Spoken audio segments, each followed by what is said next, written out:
যে আল্লাহ পাক রব্বুল আলামিন আমাদেরকে পবিত্র জুমার দিনে আল্লাহ সুবহানাহু ওয়া তাআলা মসজিদে নামাজ পড়তে আসার তৌফিক দান করেছেন। সে আল্লাহ পাক রব্বুল আলামিনের শুকরিয়া জ্ঞাপন করি, সকলে বলি আলহামদুলিল্লাহ। তারপরে আমাদের প্রিয় নবী হযরত মুহাম্মদ রাসূলুল্লাহ সাল্লাল্লাহু আলাইহি ওয়াসাল্লামের প্রতি দরুদ পাঠ করি, সকলে বলি সাল্লাল্লাহু আলাইহি ওয়াসাল্লাম। প্রিয় মুসল্লিগণ, আজকে খুতবার সংক্ষিপ্ত আলোচনার বিষয়বস্তু হচ্ছে সম্পদ অথবা অর্থ ব্যয় করার নিয়ম কি। অর্থাৎ সহজ বাংলায় বলি আপনাদেরকে, আমরা যে অর্থ উপার্জন করি এবং যেটা আমরা খরচ করি এর একটা নিয়ম আছে। এই সম্পর্কে পবিত্র কুরআনুল কারীম এবং সহিহ হাদিস থেকে সংক্ষিপ্ত সময়ের মধ্যে কিছু তথ্য এবং আলোচনা আপনাদের সামনে করার চেষ্টা করব ইনশাআল্লাহ। প্রিয় মুসল্লিরা, আল্লাহ পাক রব্বুল আলামিন পৃথিবীতে যেমন ভাবে আমাদেরকে প্রেরণ করেছেন, পাঠাইছেন, আল্লাহ পাক রব্বুল আলামিন যেমন ভাবে আমরা ইবাদত করি। কোন ইবাদত করি? আমরা নামাজ পড়ি, আমরা রোজা করি, আমরা অনেক আমল করি, বিশেষ বিশেষ আমরা ইবাদত গুলো করি। অথচ আপনি যে অর্থ উপার্জন করতেছেন, যে আপনি টাকাটা খরচ করতেছেন, এটাও একটা নিয়মাবলী ইসলাম দিয়ে দিয়েছে। প্রিয় মুসল্লিগণ, ঈমান ও আমলের ক্ষেত্রে যেভাবে আল্লাহর বিধান রয়েছে তেমনি ভাবে অথবা অনুরূপ ভাবে উপার্জন এবং খরচ করা, ব্যবসা বাণিজ্য পরিচালনার ক্ষেত্রে সেরকম নিয়ম রয়েছে।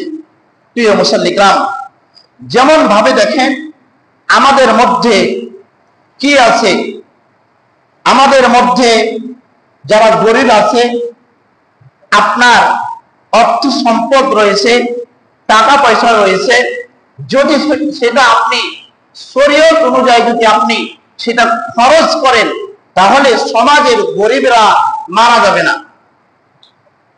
প্রিয় মুসল্লিগণ, তো দেখেন আজকে যদি মানুষ যাকাত, ওসুর এবং খারাজ বের করত তাহলে সমাজে অভাবী মানুষ থাকতো না। প্রিয় মুসল্লিগণ, অন্যদিকে দেখেন আমাদের সমাজে সুদ, জুয়া, লটারি, কালোবাজারি, মজুদদারি ইত্যাদি পন্থা যেগুলো শরীয়তে আল্লাহ পাক রব্বুল আলামিন হারাম করে দিয়েছে, অথচ আমরা এগুলোর সাথে জড়িত আছি। বক্তব্যের প্রথমে বলে দিই, প্রতিটা জুমার খুতবা, প্রতিটা আলোচনায় কিছু মানুষের পক্ষে যায় আর কিছু মানুষের কি বিপক্ষে যায়। কিভাবে যায়? যদি আমি নামাজের আলোচনা করি তাহলে যারা নামাজ পড়ে তারা একটু বাহবা দেয়, আর যারা নামাজ পড়ে না তারা মনে মনে ভাবে হুজুর অন্য বিষয়গুলো তো নিয়ে আলোচনা করতে পারেন, নামাজ নিয়ে কেন আলোচনা করেন, বিপক্ষে চলে গেল। এবার যদি আমি জুয়া নিয়ে আলোচনা করি, যারা জুয়া খেলে, যারা এ সম্পর্কিত তারা বলবে হুজুর আমার বিপক্ষে আপনি কথা বলেন কেন। অর্থাৎ যখনই যে আলোচনা করব এই আলোচনাটা কাউরের পক্ষে যাবে, কাউরের বিপক্ষে যাবে। প্রিয় মুসল্লিগণ, কিন্তু এই খুতবার যে মেম্বার, এই মেম্বারটা হচ্ছে হক কথা বলার জায়গা। কার পক্ষে গেল আর কার বিপক্ষে গেল এটা শরিয়া মানে না। প্রিয় মুসল্লিগণ, আল্লাহর বিধান, আল্লাহ পাক রব্বুল আলামিন যে বিধানটা আমাদেরকে দিয়েছেন সেই বিধান অনুযায়ী আমাদেরকে চলতে হবে প্রিয় মুসল্লিকরাম। তো দেখেন, আমরা যদি সফলতা অর্জন করতে চাই আর যদি আমরা জান্নাত পেতে চাই, তাহলে আল্লাহ রাসূল সাল্লাল্লাহু আলাইহি সাল্লামের আদর্শের বিকল্প পৃথিবীতে আর কিছুই নেই। আল্লাহ রাসূল সাল্লাল্লাহু আলাইহি সাল্লামের পথকে অনুসরণ করতে হবে এবং তার মতদর্শকে মেনে নিতে হবে, তাহলে আপনি প্রকৃতভাবে মুসলিম হতে পারবেন প্রিয় মুসল্লিকরাম। তো দেখেন, বক্তব্য যখন দেওয়া হয়, যারা শ্রোতা আপনারা ঘুমাবেন না, একটু মনোযোগ দিয়ে শুনবেন, একটু না বলবেন আমার সাথে, তাহলে আপনারাও একটু মনে রাখতে পারবেন আর আমিও বলে একটু মজা পাবো। দেখেন, তাহলে অর্থ ব্যবহার করার নিয়ম। পৃথিবীতে এই যে আমাদের গাড়ি বাড়ি টাকা পয়সা যত যা আছে, এগুলো কার বলেন তো? সবকিছু কার? আল্লাহ সুবহানাহু ওয়া তাআলা। আল্লাহ পাক রব্বুল আলামিন তিনি সূরাতুল বাকারার 284 নম্বর আয়াত এবং সূরাতুল হাদীদের 10 নম্বর আয়াতে আল্লাহ সুবহানাহু ওয়া তাআলা বলতেছেন, লিল্লাহি মা ফিস সামাওয়াতি ওয়া মা ফিল আরদ ওয়া লিল্লাহি মিরাসুস সামাওয়াতি ওয়াল আরদ। আল্লাহ সুবহানাহু ওয়া তাআলা বলতেছেন, এই পৃথিবীতে যা কিছু আছে সব কিছুর মালিক হচ্ছে একমাত্র আল্লাহ সুবহানাহু ওয়া তাআলা। খালিক আল্লাহ পাক রব্বুল আলামিন মালিক তাও না, এই পৃথিবীর সমস্ত জিনিসের উপর ক্ষমতাবান আল্লাহ সুবহানাহু ওয়া তাআলা। প্রত্যেকটা জিনিসের উপর রাজত্ব আল্লাহ সুবহানাহু ওয়া তাআলা। আমার আপনার নাই। যদি আমার আপনার ক্ষমতা থাকতো, যদি আমার আপনার রাজত্ব থাকতো, যদি আমি আপনি পৃথিবীর মালিক হতাম, তাহলে আমার ভাই মারা যাচ্ছে, ভাইকে আমি ফিরিয়ে নাচতাম, মারা যেতে দিতাম না। কি নাই? আমার ক্ষমতা নাই।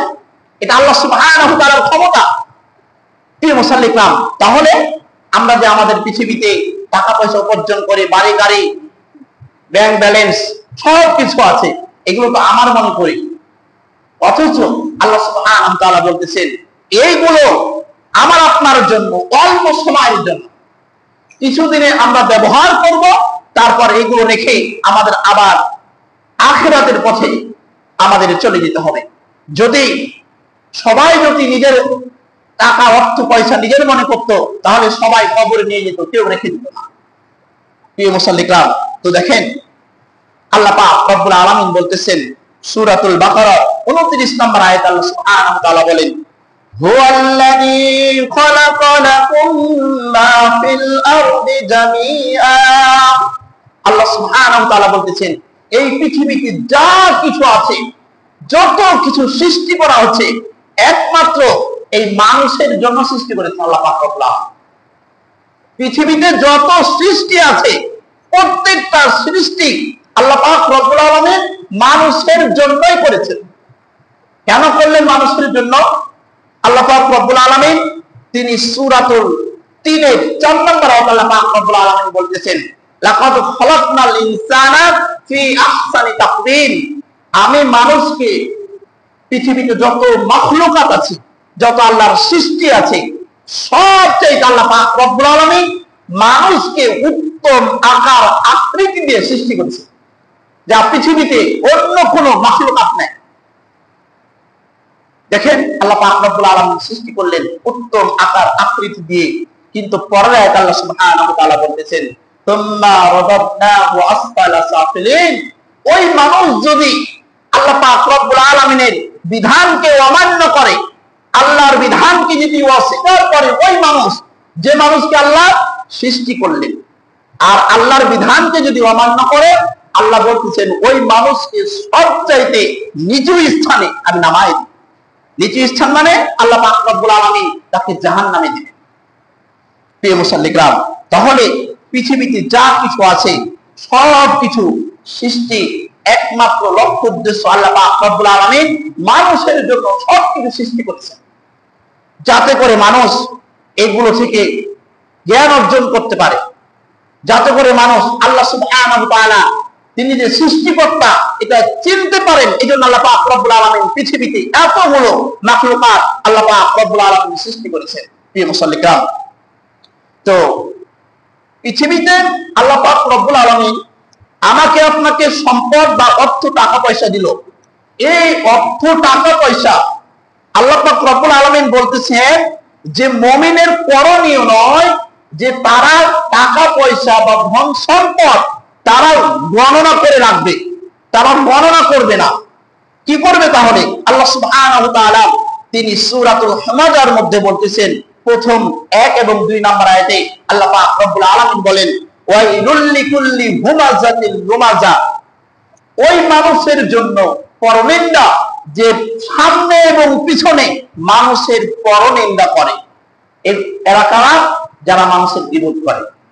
কিছু মানুষ আছে না, গীবত করে বেড়ায় আমরা, একজন ভালো মানুষ অথচ তার আমরা দুর্নাম করতেছি। এই গীবত অনেক বড় পাপ। আল্লাহ পাক রব্বুল আলামিন বলতেছেন, আল্লাযী জামা মালাহু ওয়া আদ্দাদা, মানুষ সম্পদ তারা গুনে গুনে রাখে, তারা বর্ণনা করে যে এত সম্পদ আমার আছে, এত টাকা পয়সা আমার আছে। তাহলে সম্পদ কি গুনে রাখা যাবে না, নাকি আমরা আয়ত্তে রাখা যাবে না? দেখেন, মানুষ সম্পদ বা অর্থ টাকা পয়সা এমন ভাবে বর্ণনা করে যে মনে হয় ওই অর্থ এবং টাকা পয়সার উপরেই সে শান্তি পায়, অন্য কোনো জায়গায় সে শান্তি পায় না। যদি এই মনে করে আপনি টাকা গণনা করে রাখেন, রাত্রি বেলায় আপনারা স্বামী স্ত্রী এক জায়গাতে শুয়েছেন, এবার দুইজন মিলে আপনারা যে টাকা আছে, যে উপার্জন করেছেন, লক্ষ লক্ষ টাকা উপার্জন করে আপনারা দুইজন পরামর্শ করতেছেন যে এত টাকা আমাদের আছে, এতগুলো টাকা আমরা এই কাজে ব্যবহার করব। আপনি কি অর্থের উপর, টাকার উপর, বাড়ি গাড়ির উপর আপনার মন কি দিচ্ছেন? তৃপ্তি দিচ্ছেন, আপনি শান্তি দিচ্ছেন, আগামীকাল আমরা এই করব সেই করব, অথচ ওই ব্যক্তি এশার সালাত আদায় করেন। কি বুঝলেন আপনি? ওই ব্যক্তি এশার সালাত আদায় করেন, ওই ব্যক্তি ফজরের নামাজ পড়ে না, ওই ব্যক্তি শরীয়তের বিধান মানে না, অথচ অর্থ এবং টাকার উপরে তার মন শান্তি পায়, আল্লাহর ইবাদত করে তার মন শান্তি পায় না। এটাই আল্লাহ সুবহানাহু ওয়া তাআলা বলতেছেন, আল্লাযী জামা মালাহু ওয়া আদ্দাদা, যারা তাদের অর্থ সম্পদ জমা করে এবং গণনা করে করে রাখে। প্রিয় মুসলিম, অথচ দেখেন আমরা বেশিরভাগ মানুষ এই কাজে লিপ্ত আছে। তাহলে কি আমরা সেগুলো করব না? অবশ্যই আমাদের করতে হবে, কিন্তু আমরা যখন খরচ করব আমাদের সব পথে সেগুলো খরচ করতে হবে। প্রিয় মুসলিম, একটা হাদিস আপনাদেরকে শোনাই, যে হাদিসটা তিরমিজি 2470 নম্বর হাদিস। যে হাদিসটা বর্ণনাকারী সাহাবী হচ্ছে মা আয়েশা রাদিয়াল্লাহু তাআলা আনহা। আচ্ছা বলেন তো, যে মহিলা সাহাবীর নাম বললাম ইনি কে? আল্লাহ রাসূলের স্ত্রী। আলহামদুলিল্লাহ, তাহলে অনেক ঘনিষ্ঠ, তাই না? হাদিসটা অনেক গুরুত্বপূর্ণ একটা হাদিস। দেখেন, আন আয়েশা আন্নাহু জাবাহু শাতা ফাকালা নবী সাল্লাল্লাহু আলাইহি সাল্লাম, মা আয়েশা রাদিয়াল্লাহু থেকে বর্ণিত, তিনি বলেন যে কিছু সাহাবীগণ আন্নাহুম জাবাহু শাতা, কিছু সাহাবীগণ একদিন একটা ছাগল জবাই করলেন। এই কথা কি বুঝতেছেন? একটা ছাগল জবাই দিলেন। জবাই দেওয়ার পর ফাকালা নবী সাল্লাল্লাহু আলাইহি সাল্লাম, আল্লাহ রাসূল তাদেরকে জিজ্ঞাসা করতেছেন, মা বাকিয়া মিনহা, আর কিছু কি বাকি আছে, আর কিছু অংশ কি অবশিষ্ট আছে?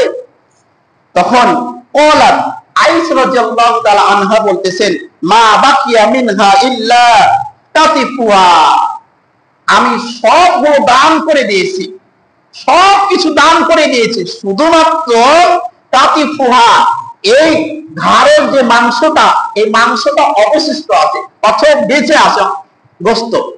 তখন রাসূলুল্লাহ সাল্লাল্লাহু আলাইহি সাল্লাম বলতেছেন, ওয়ালা বাকিয়া কুল্লাহা গায়রা তাতিফুহা, তুমি যে অংশটুকু তুমি দান করে দিয়েছো এটাই তোমার অবশিষ্ট আছে, আর তুমি যে মাংসটা রেখে দিয়েছো এটা তোমার নয়। এই হাদিসের সারমর্ম হচ্ছে, সার অংশ হচ্ছে, এই হাদিস থেকে বোঝা যায় যে আপনি যেটা দান করে দিয়েছেন ওটাই হচ্ছে আপনার অংশ, আর আপনি যেটা রেখে দিয়েছেন এটা আপনার অংশ নয়। কারণ আপনি দান করলেন মানে কি, আল্লাহর ব্যাংকে আপনি জমা করে দিলেন পরকালের জন্য, এই জিনিসটা আপনি জমা করে রাখলেন। কত চমৎকার একটা হাদিস, অথচ আমরা কি দান করতে চাই না। প্রিয় মুসল্লিকাম, তাহলে এই হাদিস থেকে আমরা বুঝলাম যে যেটুকু আপনি দান করবেন এইটুক হচ্ছে আপনার, আর যেটুকু আপনি রেখে দিচ্ছেন, খেয়ে শেষ করে দিচ্ছেন, এটুকু আপনার না। প্রিয় মুসল্লিকাম, তো যাই হোক, আল্লাহ পাক রব্বুল আলামিন তিনি বলতেছেন, তোমরা যখন খরচ করো, তোমরা যখন অর্থ টাকা পয়সা যখন খরচ করো, এটা তোমরা ভারসাম্য বজায় রাখো। কেমন? আপনি একটা রিক্সা চালক, আপনি 500 টাকা আপনি উপার্জন করেছেন একদিনে, আপনি একদিনে যদি একটা বোয়াল মাছ নেশে 500 টাকায় শেষ করে দেন, এটা কিন্তু হবে না। কারণ আল্লাহ সুবহানাহু ওয়া তাআলা বলতেছেন খরচের ভারসাম্য থাকা লাগবে। কারণ আপনার যে গতিপথ, এই গতিপথ অনুযায়ী আপনাকে খরচ করতে হবে, এবং যাদের টাকা পয়সা বেশি আছে তারা যে অপব্যয় করবে এবং নষ্ট করে দিবে, তাদেরকে আল্লাহ পাক রব্বুল আলামিন নিষেধ করেছেন যে এটাও করা যাবে না। প্রিয় মুসল্লিকরাম, এই জন্য ভারসাম্য বজায় রাখতে হবে এবং অপচয় করা যাবে না। আল্লাহ পাক রব্বুল আলামিন তিনি সূরাতুল আরাফের 31 নম্বর আয়াতে আল্লাহ সুবহানাহু ওয়া তাআলা বলতেছেন, ইয়া বানি আদামা খুযু যিনাতাকুম ইনদা কুল্লি মাসজিদ, তোমরা যখন মসজিদে যাও তখন তোমরা সুন্দর উত্তম পোশাক পরিধান করো। তোমরা যখন মসজিদে সালাতের জন্য আসো, ইবাদতের জন্য আসো, তখন তোমরা উত্তম পোশাক পরিধান করো। অথচ দেখেন, আমরা যখন নামাজে আসি তখন আমরা উত্তম পোশাক পরিধান করতে পারি না। কখন করি আমরা? কোন অনুষ্ঠানে যখন যাই, বিয়ে বাড়ি অনুষ্ঠান, সব চাইতে ভালো পোশাকটা বের করে আমরা আয়রন করে অথবা লন্ডি করে আমরা অনুষ্ঠানে যাই। অথচ আমরা যখন নামাজ পড়তে আসি তখন ভালো পোশাকটা পরতে পারি না। প্রিয় মুসল্লিকরাম, দেখেন আল্লাহ পাক রব্বুল আলামিন বলতেছেন, ওয়াকুলু, তোমরা খাও, ওয়াশরাবু, এবং পান করো, ওয়ালা তুসরিফু, তোমরা অপচয় করিও না। আল্লাহ বলতেছেন তোমরা খাও, তোমাদের খাওয়া লাগবে, তোমরা খাও, পান করা লাগছে পান করো, কিন্তু তোমরা অপব্যয় করিও না। প্রিয় মুসল্লিকরাম, তো দেখেন ইসলামে যে পোশাক পরিধান, আমি একটা সুন্দর পোশাক পরলাম, এটা কি সমাজ অনেক মানুষ বলে গরিব মানুষ খালি সুন্দর সুন্দর পোশাক পরিধান করে, আমরা অনেক মানুষ কিন্তু কটু কথা বলে ফেলি। অথচ আল্লাহ রাসূলের একটা হাদিস শুনেন, কত চমৎকার একটা হাদিস।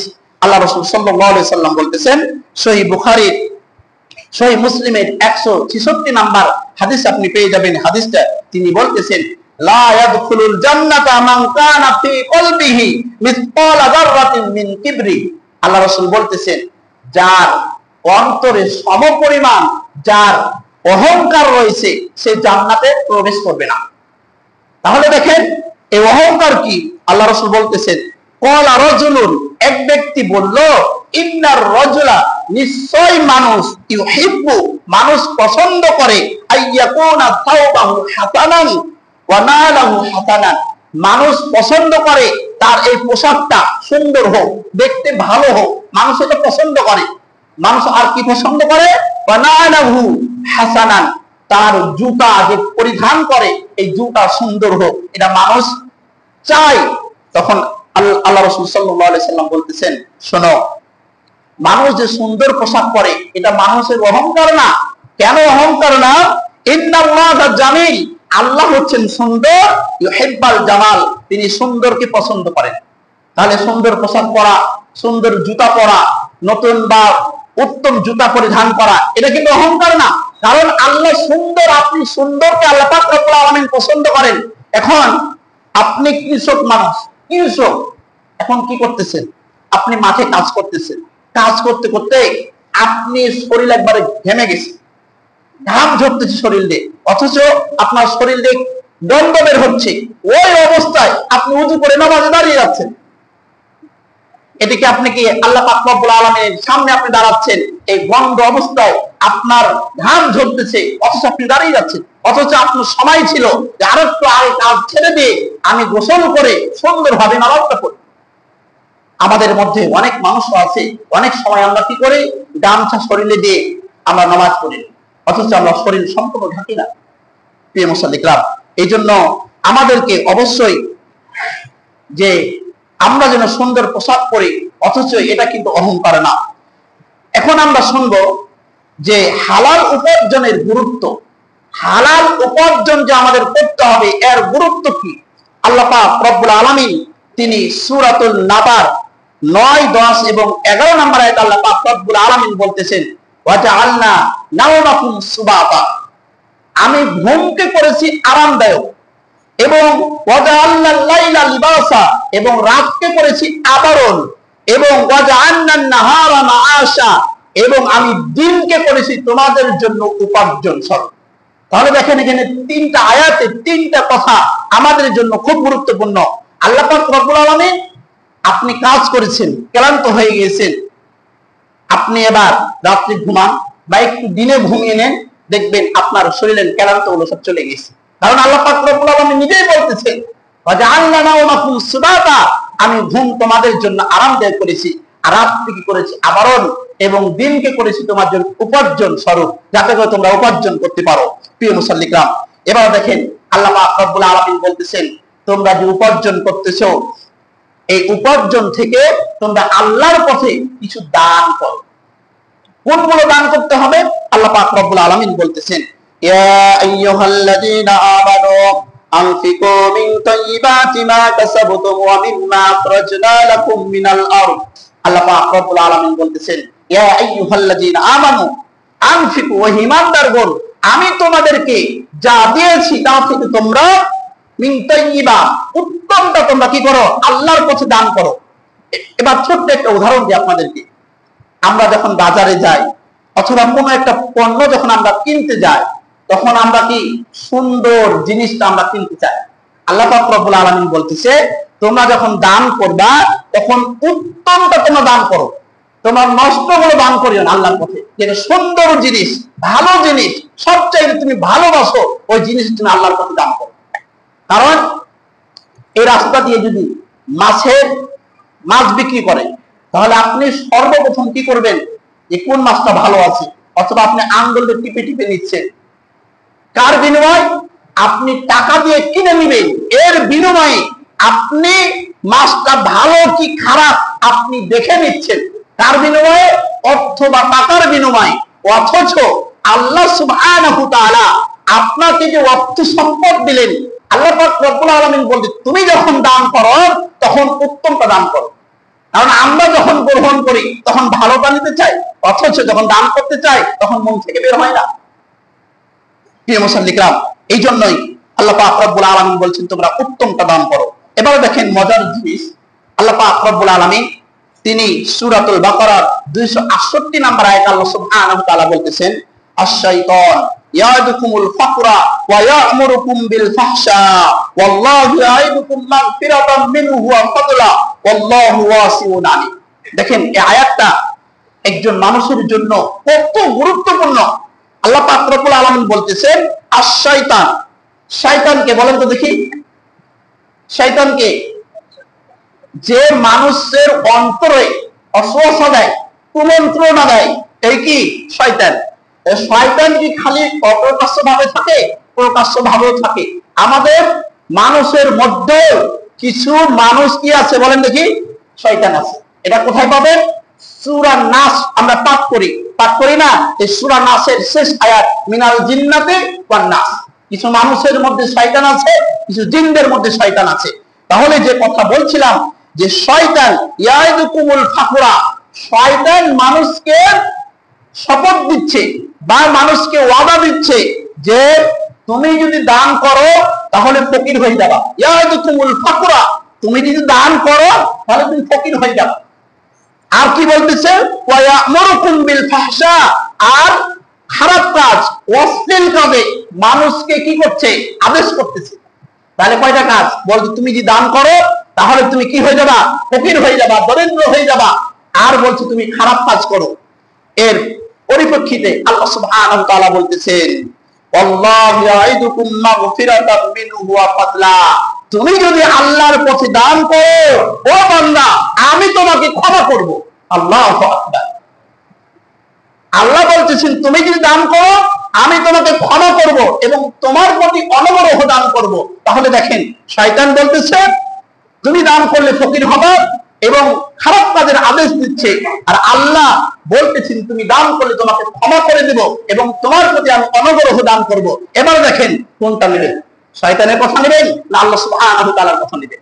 প্রিয় মুসল্লিকরাম, এই জন্যই যখনই আমরা দান করতে যাই তখনই শয়তান আমাদের কাছে এসে প্রমন্ত্রণা দেয়। কারণ শয়তান দেখেন আল্লাহ হচ্ছেন কি অভাব মুক্ত, এবং শয়তান মানুষকে সব সময়ের জন্য ধোঁকা দেয় খারাপ কাজ। প্রত্যেকটা খারাপ কাজের পিছনে শয়তান লেগে আছে। আল্লাহ পাক রব্বুল আলামিন আমাদের কি জন্য শয়তানের কাছ থেকে নিরাপদ রাখেন, আমিন। প্রিয় মুসল্লিকরাম, দেখেন আল্লাহ পাক রব্বুল আলামিন তিনি বলতেছেন মানুষ যদি আল্লাহ সুবহানাহু ওয়া তাআলাকে ভয় করে, মানুষ যদি আল্লাহ পাক রব্বুল আলামিনের ইবাদত করে, সকল মানুষ যদি আল্লাহ সুবহানাহু ওয়া তাআলাকে ভয় করে। ভয়ের কথা কেন বললেন আল্লাহ সুবহানাহু ওয়া তাআলা? কারণ হচ্ছে প্রত্যেকটা আয়াত আল্লাহ পাক রব্বুল আলামিন মানুষের জন্যই, আল্লাহ পাক রব্বুল আলামিন মুহাম্মদ রাসূলুল্লাহ সাল্লাল্লাহু আলাইহি সাল্লামের মাধ্যমে কোরআনকে নাযিল করেছেন, আয়াতগুলোকে প্রেরণ করেছেন। অথচ দেখেন আল্লাহ পাক রব্বুল আলামিন বলতেছেন ওয়ালাউ আন্না আহলাল কুরা আমানু ওয়াত্তাকাউ লাফাতাহনা আলাইহিম বারাকাতিন মিনাস সামা। আল্লাহ সুবহানাহু ওয়া তাআলা বলতেছেন পৃথিবীর মানুষ তোমরা যদি আল্লাহকে ভয় করতে এবং ঈমান আনতে তাহলে আকাশ এবং জমিনের দরজা আল্লাহ পাক রব্বুল আলামিন বরকতের জন্য খুলে দিতেন। সুবহানাল্লাহ। কিসের জন্য খুলতেন? এখানে শর্ত দিয়েছেন। শর্ত কি? ঈমান আনতে হবে। দুই, আল্লাহকে ভয় করতে হবে। আল্লাহ ভীতি আসা লাগবে। আমাদের মধ্যে ভয় ভীতি কিচ্ছু নাই, একটুকু ভয় ভীতি নাই আমাদের মধ্যে। অথচ আল্লাহ সুবহানাহু ওয়া তাআলার প্রতি আমরা এগুলো আনি না প্রিয় মুসল্লিকরাম, অথচ আমাদের এগুলো আনা দরকার। দেখেন আমরা যে দোয়া করি, আল্লাহর কাছে দোয়া করি না, হাত তুলে দোয়া করতেছি, নামাজ, সালাত, প্রার্থনা, এটা একটা ইবাদত। প্রত্যেকটা ইবাদতের মূল হচ্ছে কি যে আপনার কি হওয়া লাগবে? ইবাদতের পূর্ব শর্ত হচ্ছে আপনার অর্থ সম্পদ হালাল হওয়া লাগবে। যদি আপনার অর্থ সম্পদ হালাল না হয় তাহলে আল্লাহর কাছে আপনি যতই কাঁদেন না কেন আপনার দোয়া আল্লাহ সুবহানাহু ওয়া তাআলার কাছে সহজে কবুল হবে না। দেখেন প্রিয় মুসল্লিকরাম, একটা হাদিস আপনাদেরকে শোনাই, যে হাদিসটা আপনি সহিহ মুসলিমের 2236 নম্বর হাদিস আপনি পেয়ে যাবেন। যে হাদিসটা সংক্ষিপ্ত ভাবে আপনাদেরকে শোনাই। আল্লাহ রাসূল বলতেছেন সুম্মা যাকারা রাজুল, একজন ব্যক্তির কথা উল্লেখ করলেন, এতুল সফর, যে ব্যক্তি সফর করেছে, যে ব্যক্তি মুসাফির বলি আমরা, সফর করে এসেছে, আশআসা আকবারা ওয়া ইয়ামুদ্দু ইয়াদাইহি ইলাস সামা ইয়া রাব্বি ইয়া রাব্বি। ওই ব্যক্তি সফর করে এসে তার চুলগুলো এলোমেলো হয়ে আছে, ধুলোয় ধূসিত হয়ে আছে, এমন তো অবস্থায় দুই হাত উত্তোলন করে আল্লাহকে বলতেছে ইয়া রব, হে আমার রব, হে আমার আল্লাহ, আল্লাহর কাছে চাচ্ছে। অথচ আল্লাহ রাসূল বলতেছেন আমাতামুহু, তার খাদ্য হারাম। অথচ তার খাদ্য হারাম, মাশরাবুহু হারাম, তার পানীয় হারাম, মালবাসাহু হারাম, তার পোশাকও হারাম, গুযিয়া বিল হারাম, তার যে শরীর গঠন করেছে ছোট কাল থেকে এই শরীরটা সম্পূর্ণ হারাম দ্বারা গঠিত। আল্লাহ রাসূল বলতেছেন ফাআন্না ইস্তাজাবা লিযালিক, তার দোয়া কিভাবে কবুল হতে পারে আল্লাহ সুবহানাহু ওয়া তাআলার কাছে? তাহলে দোয়া কবুলের পূর্ব শর্ত হচ্ছে কি যে আপনার অর্থ সম্পদ, অর্থাৎ আপনার যে খাদ্য আপনি প্রতিদিন খাচ্ছেন, প্রতিনিয়ত খাচ্ছেন, এটা কি হালাল না হারাম আপনাকে আগে জানতে হবে। আপনি যে পোশাকটা পরিধান করতেছেন, কোন টাকা দিয়ে আপনি কিনেছেন, টাকাটা আপনি শরীরটা যে বানাচ্ছেন, এটা কোথা থেকে আপনি টাকাটা উপার্জন করেছেন, এটা আপনাকে আগে দেখতে হবে। না হলে আপনার দোয়া আল্লাহ সুবহানাহু ওয়া তাআলা কবুল হবে না। আপনি যতই মসজিদে এসে পড়ে থাকেন, যতই আপনি নামাজ পড়েন, আল্লাহর কাছে ইবাদত কবুল হবে না। অথচ আমরা এগুলো কিছুই মনে করি না, আমরা নিজের মতো নিজেরাই পার করে দিচ্ছি। প্রিয় মুসল্লিকরাম, একটা আয়াত আল্লাহ সুবহানাহু ওয়া তাআলা তিনি সূরাতুল মুহাম্মাদের 12 নম্বর আয়াত আল্লাহ সুবহানাহু ওয়া তাআলা বলতেছেন যে যারা হালাল হারাম, যারা হালালকে হারাম এবং হারামকে হালাল মানে না, তাদের অভ্যাস বা তাদের চলাফেরা হচ্ছে কাফেরদের মতো। আল্লাহু আকবার। যারা কি হালালকে হারাম এবং হারামকে হালাল মনে করে না, কোনটা হালাল আর কোনটা হারাম বাঁচতে চায় না, নিজের মন মতো চলে, আল্লাহ সুবহানাহু ওয়া তাআলা বলতেছেন ওই সমস্ত মানুষগুলো হচ্ছে কাফেরদের মতো। আল্লাহ পাক রব্বুল আলামিন বলেন, ওয়াল্লাযীনা কাফারু ইয়াতামাত্তাউনা ওয়া ইয়াকুলুনা কামা তাকুলুল আনআম। তারা কাদের মতো? তারা হচ্ছে পশুর মতো। কেমন পশু? আপনার গরু আছে, ছাগল আছে, অন্যান্য প্রাণী ইত্যাদি আছে। তারা কি নিজের মতো চলাফেরা করে, নিজের মতো খায়, যা ইচ্ছে তাই করে? একজন মুসলিম কোনদিন সে নিজের মতো চলাফেরা করতে পারে, কারণ তার একজন নেতা আছে। তার নাম কি বলেন তো? হযরত মুহাম্মদ রাসূলুল্লাহ সাল্লাল্লাহু আলাইহি সাল্লাম। তার নেতার আদর্শকে মেনে নিতে হবে, অথচ আমরা কোন জায়গায় মানতে চাই? আপনি বলেন, কোন জায়গায় আল্লাহ রাসূলের আদর্শকে আমরা পরিপূর্ণভাবে মানতে পেরেছি? কোন জায়গায়? আপনি যে শরীরটা গঠন করেছেন, আপনার কোন জায়গায় আল্লাহ রাসূলের সুন্নাত আছে? আপনার কোন জায়গায় আপনার আল্লাহ রাসূলের আদর্শ আছে? নাই, আমাদের আমরা খুঁজে পাই না। মুসাল্লিকরাম, অথচ আল্লাহ পাক রব্বুল আলামিন বলতেছেন যে যারা নিজের মন মতো খায় তারা হচ্ছে কি কাফেরদের মতো, তাদের অভ্যাস, তাদের চরিত্র। প্রিয় মুসাল্লিকরাম, অথচ আল্লাহ রাসূল সাল্লাল্লাহু আলাইহি সাল্লাম বলতেছেন দুনিয়া ও সিজনুল মুমিন, এই পৃথিবী, এই দুনিয়া হচ্ছে মুমিনদের কারাগার। কারাগার কেমন? কারাগারে কি কষ্ট পায়? মানুষ মানুষকে দেখতে পায় না। একজন মুমিন যখন পৃথিবীতে চলাফেরা করবে, তার প্রত্যেকটা ধাপে ধাপে, প্রত্যেকটা কাজে তার কষ্ট পাবে। আর জান্নাতুল কাফির, আর এই পৃথিবী হচ্ছে কাফেরদের জন্য জান্নাত। কেমন জান্নাত? একজন মানুষ যখন জান্নাতি হবে, জান্নাতে সবকিছু পেয়ে যাবে। একজন কাফের এই পৃথিবীতে তার টাকা পয়সা দিয়ে সবকিছু পেয়ে যায়। মুসাল্লিকরাম, এই জন্যই আমাদেরকে সব সময় দেখতে হবে যে আমরা কোনটা হালাল আর কোনটা হারাম। প্রিয় মুসাল্লিকরাম, এইগুলো থেকে আমাদের অবশ্যই পরিত্রাণ এবং দূরে থাকতে হবে।